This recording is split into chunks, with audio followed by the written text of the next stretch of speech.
Ndinitete wenyu mutuke ndadzoka zvekare ndiri pano paChibanda media. Uye zvekare ini munoziva kuti content yangu yandinoita ndeye vanhu vakuru chete. So musaone kana kuplaya this video muri pane vana handiti kana vanyarikani. Avoidaiwo kuenda kure navo. Okay, nhasi ndauya nekarelease. Kanoti nakidzei, kanonakidza. Handiti kachabhowa kachanakidza. Okay, kune vanoita bonde, toziva kuti tese tinoita bonde.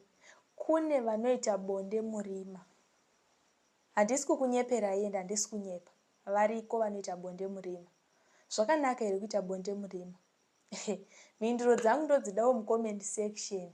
Kuti mundipindure kuti kosei muchimboita bonde murima, handiti ndigokuudzai zvekare kuti hazviitwe kuita bonde murima. Musaitewo bonde murima. Nekuti kuitira bonde murima zvakangofanana nekusukira maplates mutoilet. Handiti uchapa. Bonde unoriita murima sei? Uri kuonei? Alright, maita bonde renyu mapedza. Handiti muchaproducer. Murima kaumu.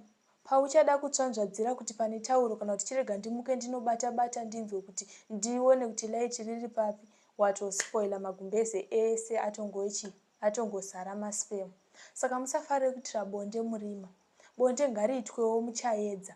Uye zvekare bonde rekuitira murima varume chamusingazivi vakadzi vanotuka. Mukadzi ukangomupira gotsi kudai anenge achimboti ichi chibaba ichi. Anenge achitotaura nemumwe make. Vanhukadzi vari very dangerous because anenge achitokutukira mumwoyo. Anotanga kufunga chawakaita. Akangotarisa gotsi rako hamene zvazvingori so.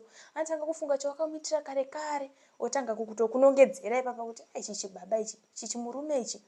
Saka time yamoita bonde murima paya. Hapana, zvakangofanira kuti kana iye wacho haana kana chaanenge achitonzwa. Bonde rinonakidza muchionanawo mafesi.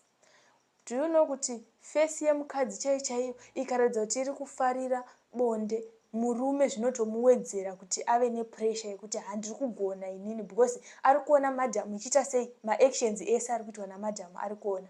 Ivowo madhamu vari kuonawo zvekare maactions ese ari kuitwa nababa.